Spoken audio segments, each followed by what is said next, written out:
What's up everyone and welcome back to the World History Channel. Before we begin, please hit the subscribe button today. Let's get started.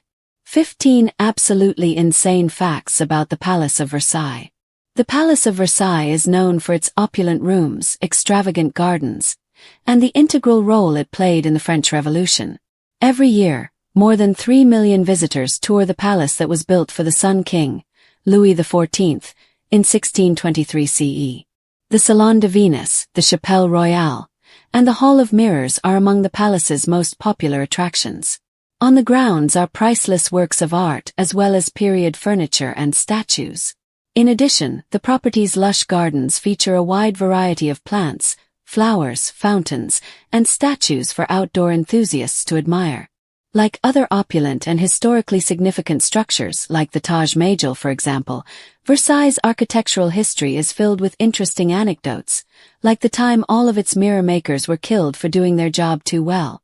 There are many stories about the building of Versailles and the amount of money and work it took to create such an elaborate structure, which dates back to the 17th century and is located about 12 miles from Paris. You can imagine how much time and effort it took to create the massive palace, which would become the envy of many foreign visitors from the 1600s up until today. In fact, the palace became such a symbol of wealth and excess, though hygiene left something to be desired, that the people of France were disgusted by everything it represented, leading them to revolt. The excesses of Versailles, in part, drove the French Revolution. The construction of the Versailles Palace took hundreds of billions of dollars. Marie Antoinette had a private love shack on the premises. Marie Antoinette, wife of Louis XVI, built her own estate on the property called the Petit Trianon, which she used as a personal retreat. It included a theater and a farm area that produced fresh vegetables. She also built a Temple of Love, consisting of 12 columns and a statue of Cupid. But more interesting is that she had a private grotto, a secluded cave-like area overgrown with vegetation. It reportedly included a moss bed and 2 entrances. You can educate yourself as to what she used the grotto for, though it's not clear. The Sun King sailed gondolas on its Grand Canal. On the west side of the gardens at Versailles, there's a Grand Canal, which is about 1 mile long and 203 feet wide. The body of water is so large, it was often used for naval demonstrations, and Louis XIV sailed boats, including gondolas, in it. The Grand Canal is the largest body of water on the grounds of Versailles. It and the 2 rectangular pools nearby contain more than 15 decorative water features.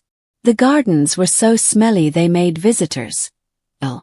The gardens of Versailles are some of the largest in the world and include 372 statues, 55 water features, 600 fountains, and over 20 miles of canals. For the benefit of visitors, 210,000 flowers and 200,000 trees are planted there each year. Apparently, the smell of the gardens was very strong in the 17th century, and it overpowered guests at the palace. Madame de Maintenon wrote in a letter dated August 8, 1689, "The tuberoses drive us away from Trianon every evening. The excess of fragrance causes men and women to feel ill." The craftsmen who built the mirrors for the Hall of Mirrors faced a penalty of death. There are 357 mirrors in the Hall of Mirrors. When it was built, Venice had a monopoly on making mirrors, but France was not deterred by this fact and enticed Venetian mirror makers to make some specially for the palace. The craftsmen were later ordered to be assassinated by the Italians for giving away their secrets. Sources vary on whether they went through with this or if it was merely a threat. The room was originally lit with as many 20,000 candles, transforming it into a corridor of light. During World War I, the Treaty of Versailles was signed in the hall in 1919. It ended the war between Germany and the Allied powers. The palace was originally a hunting lodge. Louis XIII, 1601 to 1643, originally bought the land where the palace stands today because he loved hunting. He initially constructed a chateau there as an escape from the city, drawn by the abundance of wild animals in the area. Louis expanded the chateau and bought more land before his death. In the 1660s and 1670s, Louis XIV turned Versailles into a palace. He even moved the French government and its court there in 1682. When Versailles was completed, Over 5,000 people, including servants, could be accommodated in its large living space. The garden's fountains were advanced for their time. The garden's water fountains were pressurized and jetted water high into the air, causing quite a spectacle for guests. However, due to issues with water supply, they were only turned on during special occasions, according to Tony Spawforth, author of Versailles, a biography of the palace. The gardens included over 50 spectacular fountains with 620 jets. Today, many of the fountains, of which there were originally 1,400, include the same hydraulic systems from over 300 years ago. The king ate cold meals due to the kitchen's distance from his dining room. The palace could accommodate over 5,000 people between its walls. That's a lot of mouths to feed. In order to serve meals to so many people, the kitchens at the palace were enormous. They, alone, were attended to by hundreds of servants. However, the kitchens were located quite a distance from the king's dining room.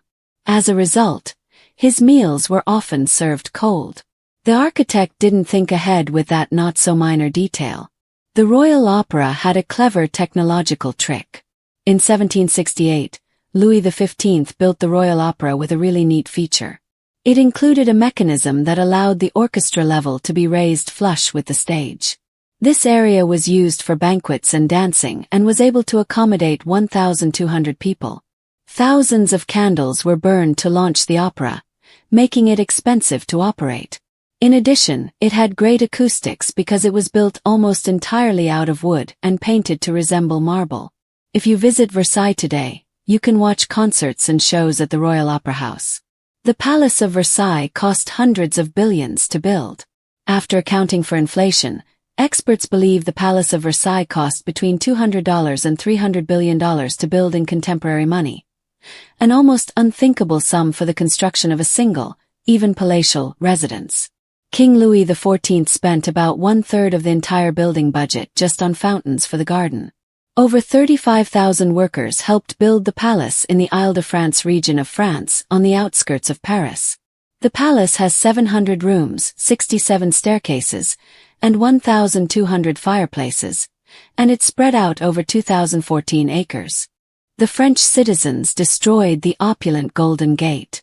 The people of France detested Versailles and viewed both it and Marie Antoinette's lifestyle as extravagant and exorbitant. At that time, the commoners were poor and often starving while the royal family lived in luxury. During the French Revolution, the people of France destroyed the gate of the palace, which was made completely out of gold. In 2008, the gate was restored and decorated with 100,000 gold leaves.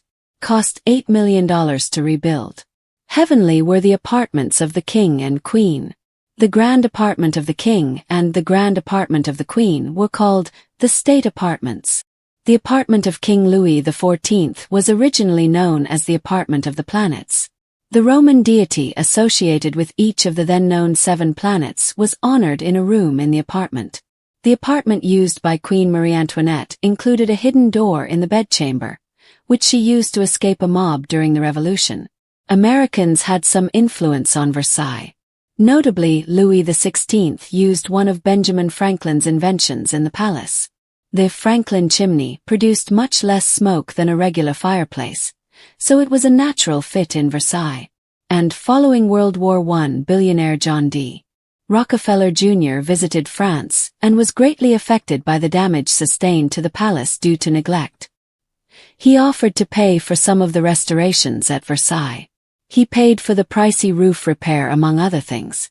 One's living quarters depended on his or her favor with the king. There were approximately 350 living spaces in the palace, and they varied in size due to a person's station or standing with the king. For instance, the crown prince, also known as the Dauphin, lived in a large ground-floor apartment, whereas a servant might have had a bed hidden behind a staircase or a small space in the attic. Louis XIV's bedroom was considered the most important room in the palace. He would wake up and go to sleep surrounded by courtiers every day, and there were 2 extremely significant events that took place there. There were also special ceremonies for putting on and removing his boots. All that marble made it really, really cold. According to scholar Godfrey Fox Bradby in his book The Great Days of Versailles, Studies from Court Life in the Later Years of Louis XIV, while the immense amount of marble the palace was constructed of might have been pleasing to the eye, it did little in the way of creature comforts. In fact, it actively made life in Versailles downright uncomfortable in the winter months. Despite having them in many of the rooms, the large fireplaces shot out a little warmth into the space immediately around them, but they were powerless to affect the broad and chilly surfaces of marble and metal in those large and lofty rooms. The fireplaces did so little by way of keeping rooms warm that, in March of 1695, wine is reported to have frozen in glasses on the king's table. For some, it was like living in a crowded and filthy apartment. Everything about Versailles is on the scale of the extreme, even poor living conditions. According to scholars, living arrangements in Versailles spoke volumes about where an individual stood socially, which naturally meant the king had the most space as his chambers. However, for some lower-status nobles and naturally service staff, living in Versailles could be akin to urban tenement and apartment living. There were 2 wings of apartments at Versailles that ran north and south from the central block of buildings. Each of these wings was 3 stories high and filled with apartments. While the apartments on the ground floor were spacious, the others were tiny and quickly grew stuffy, crowded and filthy. It was in these claustrophobic cloisters that many of the lesser residents of Versailles were housed. The Palace of Versailles, one of the most famous and lavish palaces ever constructed, was not always the grand symbol of royal extravagance it is today. It actually started as a humble hunting lodge built in 1623 by Louis XIII, nestled just 12 miles outside of Paris, where he could retreat to escape the pressures of court life and indulge his love of hunting wild game in the surrounding forests. This modest beginning would eventually become the foundation for the most opulent palace in France's history when his son Louis XIV, the so-called Sun King, inherited the property and saw fit to expand it into an unrivaled masterpiece of architecture and wealth, eventually transforming Versailles into not just a royal residence but also the center of political power in France by officially moving the French court and government there in 1682. A move that elevated Versailles into a symbol of absolute monarchy and an object of envy throughout Europe. And that ambition came at a staggering cost, with modern economic historians estimating that the construction of the palace, its gardens, and all the adornments it includes would cost somewhere between $200 billion and $300 billion today, accounting for inflation, with a full third of that astronomical budget spent on the gardens and fountains alone, particularly remarkable since the elaborate waterworks, powered by early modern hydraulic engineering, could only be run during special occasions due to insufficient water pressure and supply. Despite boasting more than 50 major fountains and hundreds of jets originally numbering over 1,400, the system had to be manually managed, often requiring gardeners to turn fountains on and off as the king passed by, a reminder that Versailles was not just a palace but a meticulously choreographed performance of power and beauty. The Hall of Mirrors, a 240-foot-long corridor filled with 357 mirrors designed to reflect sunlight and candlelight to dazzling effect, was Versailles' most famous architectural and artistic feat at the time of its construction. Venice monopolized mirror production and held the methods of creating them as tightly guarded state secrets. However, Louis XIV managed to lure Venetian glassmakers to France to work on Versailles, a betrayal that infuriated the Venetian Republic to such an extent that the Hall of Mirrors, once illuminated by over 20,000 candles and used to host royal events, later played a pivotal historical role when it was chosen as the location to sign the Treaty of Versailles in 1919, formally ending World War I and proving that Versailles was not just a relic of France's royal past but an enduring stage upon which world history was made.